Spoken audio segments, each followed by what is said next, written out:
Much. This journey started a year ago. Last summer, one morning, I come into my office. First thing my secretary says, there were two gentlemen here. They just wanted to speak with you. I asked them who were they. She said she didn't know. They didn't leave their names, but they were well dressed, business attire. Didn't sound good to me. Clearly not two doctors wanting to go over a CAT scan. But I started my day. And in a few minutes, they were back. Warren and Jay. They come into my office, close the door behind them, sit down, make themselves at home. I start getting really nervous. Warren and Jay in my office at the same time doesn't occur. They proceed to tell me that they would like me to be one of the honorees at next year's gala. I didn't respond. But I guess they could tell from my expression, shock, disbelief, hesitation, fear. They said, no, they really thought about this. I'd make a great candidate, I deserve it. I still didn't say anything. Then they started to say, well, you can think about it, get back to us. Now, if I've learned one thing at Englewood Hospital throughout all my years, it's that when both Warren and Jay ask you to do something, unless you're contemplating early retirement, which with two kids in college, I clearly was not a good idea to say no. So I said yes, I would be honored. So honored, incredibly honored. My first thoughts immediately were the previous physicians, going back over the years, who have won this award. Doctors, Shander, Forty, Sanchez, Dardick, inspirations to me, world-class physicians. Me, they say I'm a good radiologist, and that's okay, I'll take it. But I'm not so sure I belong with this class of individuals. Congratulations, Mark and Beth. You have led exemplary lives. You serve as true role models for all of us. And I'm privileged to be up here with you tonight. Warren, listening to your words, I have to admit, when you first came 7 years ago, I was a little concerned. I didn't know you. Maybe you had your own agenda. Maybe your best friend was a chief of radiology somewhere. Little did I know that I would be gaining a true friend for life. And I'm very serious about that. And what means more to me than our professional relationship, it's our personal relationship. It goes way beyond us, our families, our wives, our kids. Nikki and Holly, our dogs. Thank you. Tom and Jay. As a chief of a department, never in a million years could I have envisioned the relationship that I have developed over time with both of you. You are both truly very special to me. Your hours of devotion, dedication to this institution, it is a privilege and honor, and I value our friendship tremendously. I am part of a group, Englewood Radiology Group, 15 radiologists, physicians, dedicated, hardworking. I get a call 2 weeks ago from Chrissy Weisselberg, our administrator in charge of the breast center.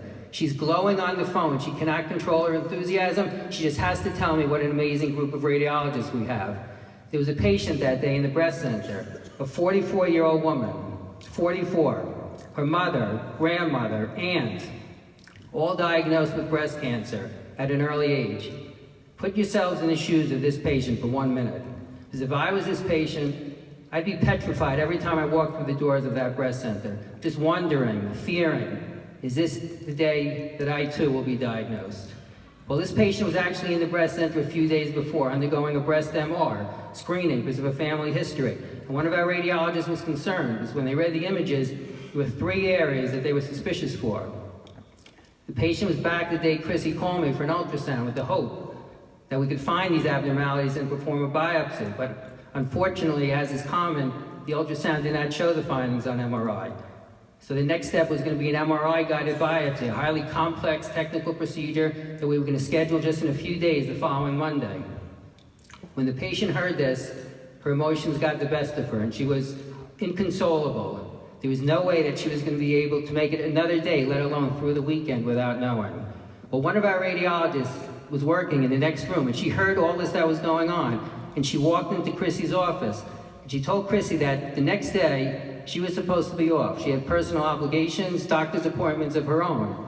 And she asked Chrissy if possibly she could rearrange that MR schedule without inconveniencing other patients to create some time. And this doctor, one of my radiologists, wanted to come in as long as it took to perform this procedure for this patient. And when this patient saw that, strangers, what we were doing to try to help her, the compassion, the care, she was so, so thankful and so appreciative. And this patient came back the next day, and she had her biopsy. And thankfully, everything was benign. But this is the caliber of people that I get to work with every single day, and that is an honor.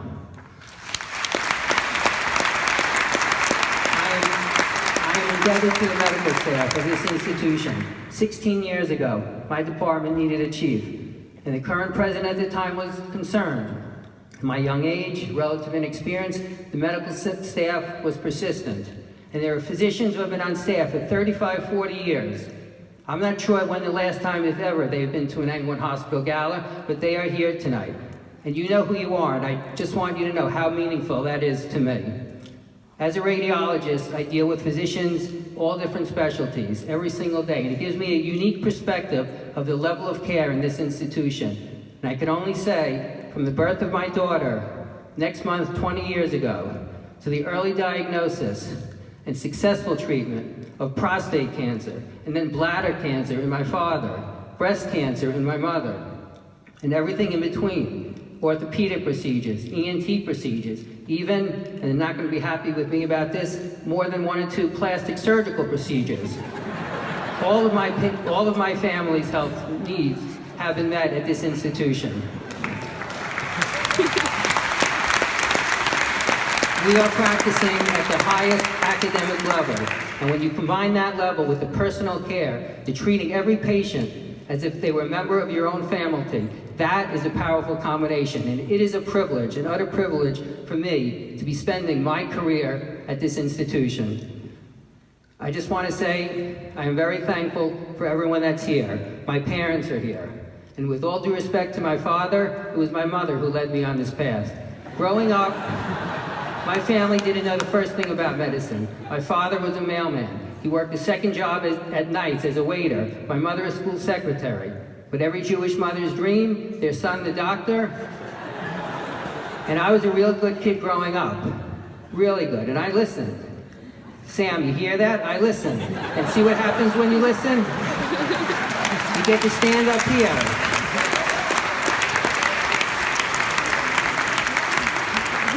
Actually enjoying standing up here, but before I was dreading it. And Sam, not only did I listen, but your mother listened.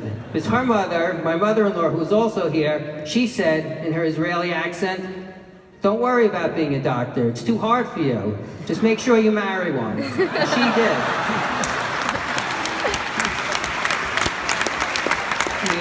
We are very proud of my son, Sam, just graduated University of Maryland, business school. My daughter, Danielle, finished her second year, also in the business school at Tulane.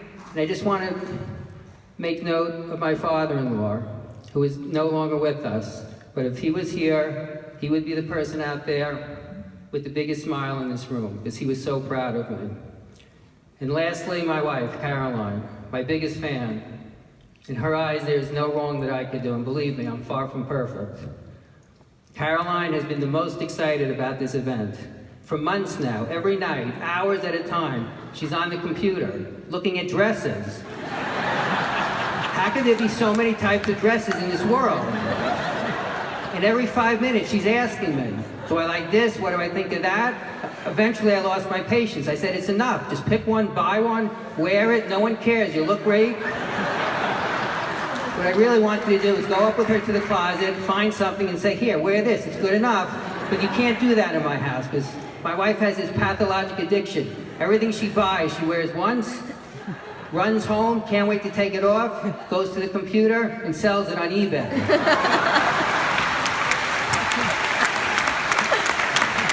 Caroline has been on a mission.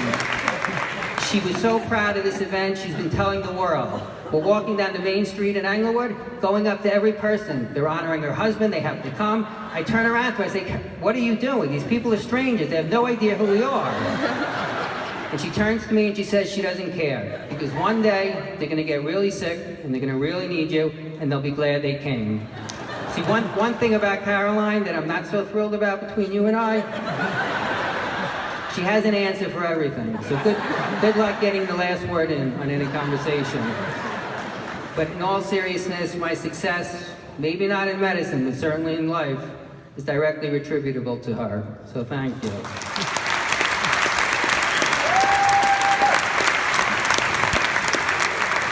A very sincere thank you to each and every one of you for coming tonight, for supporting me, the Metzgers, Englewood Hospital, truly making this evening one that I will cherish for the rest of my life. Thank you.